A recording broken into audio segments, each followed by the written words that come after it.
2025 সালের আইপিএলের সেমিফাইনালের যাওয়ার দৌড় কিন্তু শুরু হয়ে গেছে। বর্তমানে যে ম্যাচগুলো হচ্ছে সবারই প্রায় 10টা করে ম্যাচ হয়ে গেছে, 11 নম্বর ম্যাচ চলছে এখন।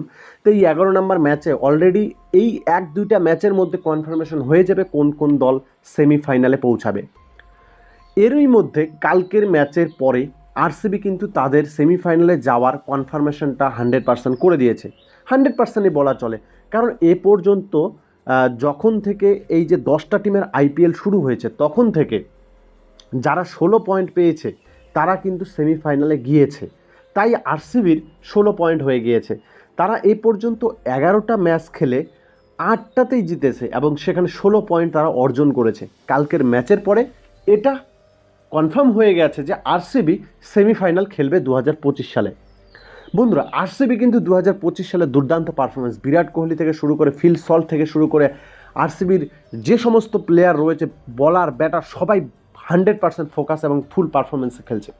গতকালকের ম্যাচ সিএসকের বিরুদ্ধে তারা প্রথমে 213 রান করে ব্যাট করে, যেখানে রোমিও মাত্র 14 বলে 53 রানের যে লাস্টের দিকে একটা ইনিংস খেলে, সেই ইনিংসের জোরেই তারা 213 রানে পৌঁছায়।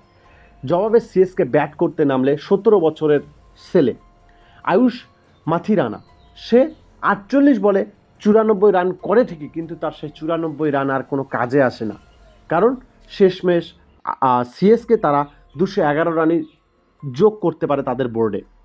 একটা সময় ফিনিশিং টাইমে 3 বলে 6 রান দরকার চেন্নাইকে জিততে হলে, সেই 3 বলে 6 রান নিতে পারে না। ক্রিজে ছিল কে? রবীন্দ্র জাদেজা, এবং মহেন্দ্র সিং ধোনি আউট হওয়ার পরে তৎক্ষণাৎ ক্রিজে চলে এসেছিল শিবম দুবে। কিন্তু তারপরেও কি হলো?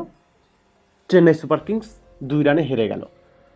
মানে চেন্নাই সুপার কিংস এবছর যে ম্যাচ খেলেছে তারা খুব বাজে পারফরমেন্স করেছে। তারা টোটাল 11টার মধ্যে 9টা ম্যাচ হেরেছে। ডিয়ার ফ্রেন্ডস, আরসিবি তাদের ম্যাজিক্যাল যে নাম্বারটা রয়েছে 16 পয়েন্ট, সেটা পেয়ে গেছে। এখন তারা 2025-এর সেমিফাইনালের জন্য কনফার্ম, প্রথম দল হিসাবে তাদের নামটা লিখিয়ে দিল। যারা যারা আরসিবি ফ্যান রয়েছে অবশ্যই তারা কমেন্ট করে জানাও।